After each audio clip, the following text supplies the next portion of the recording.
மக்களே நல்லா இருக்கீங்களா? நான் சென்னை மோமோ ட்ரேடிங்ல இருந்து உங்க மொய்தீன் பேசுறேன். இன்னைக்கு ஒரு முக்கியமான விதையை பத்தி பேச இருக்கிறோம். என்னன்னா, நாம எளிதாக கருதக்கூடிய இந்த சப்ஜா விதைகள், இது நீங்க பாத்தீங்கன்னா துளசி மரங்களில் இருந்து, துளசி செடிகளில் இருந்து எடுக்கப்படக்கூடிய வரக்கூடிய பூக்களில் இருந்து இந்த விதைகள் எடுக்கப்படுகிறது. இது நீங்க பாத்தீங்கன்னா உலக அளவுல சியா சீடு, பேசில் சீடு இது போல சொல்றோம் இல்லையா, இதோடு ஒப்பிட்டு இந்த சப்ஜாவையும் நம்ம சொல்லலாம்.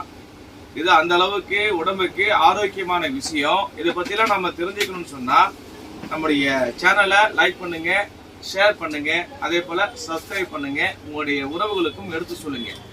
இந்த சப்ஜா சீடை பொறுத்தவரை உடம்புக்கு பல நன்மைகளை தருது. குறிப்பா நீங்க பாத்தீங்கன்னு சொன்னா உடம்புல மலச்சிக்கல், அதே போல நெஞ்செரிச்சல், இது போன்ற அந்த ஒவ்வாமை, இது போன்ற நிகழ்வுகளுக்கு இந்த சப்ஜா சீடு மிகுந்த ஒரு பலனை தருது. மலச்சிக்கலை குறிப்பா போக்குது. அதே போல சருமம் பொலிவுடன் இருப்பதற்கும் இந்த சப்ஜா சீடு வழிவகை செய்யுதுன்னு சொல்றாங்க.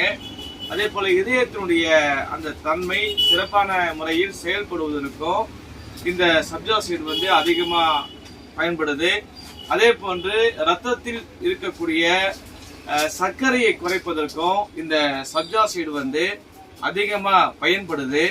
அது இத்தகைய பயன்பாடுகளை கொண்ட இந்த சப்ஜா விதைகளை யார் சாப்பிடக்கூடாது என்று சொன்னால், கர்ப்பிணி பெண்கள் உட்கொள்வதற்கு முன்பாக நீங்கள் மருத்துவரை அணுகி சாப்பிடலாமான்னு கேட்டுட்டு நீங்க சாப்பிட்டீங்கன்னா ரொம்ப நல்லது.